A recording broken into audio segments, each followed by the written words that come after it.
जय हिंद साथियों। मैं हरी सिंह और आज जो अपने रीट लेवल 1 का एग्जाम हुआ है उस एग्जाम पेपर को देखने के बाद मुझे ऐसा लगा है कि आज का पेपर कुछ अलग खास था।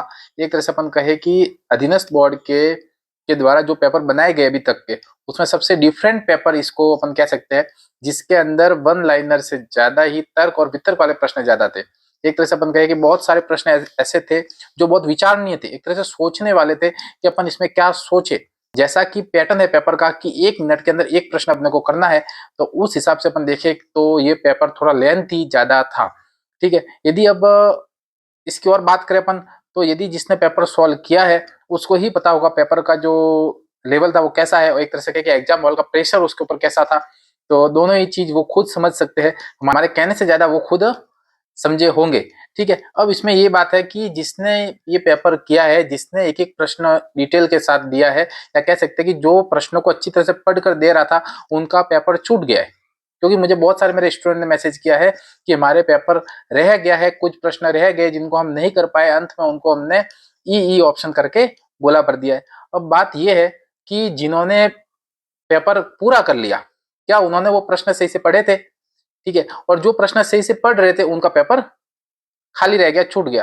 यानी दोनों ही कंडीशन में ऐसा है कि जो सही करने की कोशिश में था उनका पेपर रह गया, और जिसने सब प्रश्न जल्दी जल्दी पढ़ पढ़ कर दे दिए और एक एक मिनट के अंदर कर दिए, उनके नेगेटिव होने के चांसेस ज्यादा रह जाएंगे। ठीक है, यानी अपन कहे कि जिसने ज्यादा अटेंड की है उनके पॉजिटिव, यानी एक तरह से कहे कि अपन सही होने के चांसेस भी ज्यादा रहेंगे, जिसने ज्यादा किया उनके नेगेटिव होने के चांसेस भी ज्यादा रहेंगे। ठीक है, तो दोनों ही स्थिति के अंदर अपन कह सकते हैं कि एक तरह से आगे कुआ पीछे खाई थी। ठीक है, तो अब अपने इस पेपर के बारे में जैसा मुझे लगा है कि लगभग इसकी अपन कहे एस्टिमेट, यदि कट ऑफ तो वैसे अपन नहीं कह सकते, क्योंकि इसमें ऐसे प्रश्न बहुत सारे हैं जिनका उत्तर सिर्फ अधीनस्थ बोर्ड ही दे सकता है, जिनका उत्तर वो जो आंसर किया है उसी से ही आपको मालूम पड़ेगा कि इसका उत्तर क्या है। ठीक है, तो अपन उस उत्तर की तरफ से नहीं जा सकते, परंतु पेपर बहुत अच्छा दिया है। यदि कंपटीशन के अंदर ऐसे ही पेपर दिए जाएंगे तो आने वाले समय के अंदर जो अच्छी मेहनत करने वाले, जो लंबी तैयारी करने वाले लोग हैं, उनका सिलेक्शन जरूर होगा।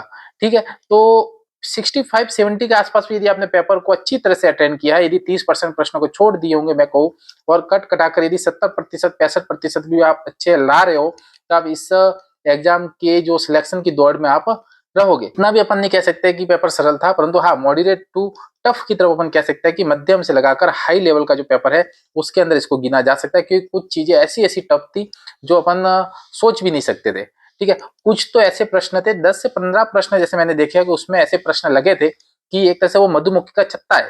ठीक है, यदि आप मधुमक्खी के छत्ते के पास से जा रहे हो और आप चुपके से निकल गए तो आप बच गए। ठीक है, और यदि आपने सोचा कि मुझे शहद खाना है और आप उस शहद को खाने के लिए गए हो, तो मधुमक्खी ने आपको डस लिया। एक तरह से वही सिस्टम था कि 10 से 15 प्रश्न ऐसे थे जिनके तरफ यदि लोगों ने ध्यान दिया है तो हो सकता है कि उनके सही होने से ज्यादा चांसेस गलत होने के होंगे, और वो आपको मेरिट के अंदर पीछे धकेलने का कार्य करेंगे। ठीक है, तो ये था मेरा कुछ इस परीक्षा के लिए एक तरह से दृष्टिकोण।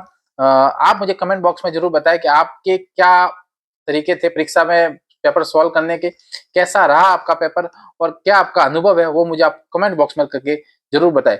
इस चैनल को सब्सक्राइब करें और बेल आइकन पर क्लिक करें, और इस चैनल को ज्यादा से ज्यादा लोगों के बीच में शेयर करें। जय हिंद।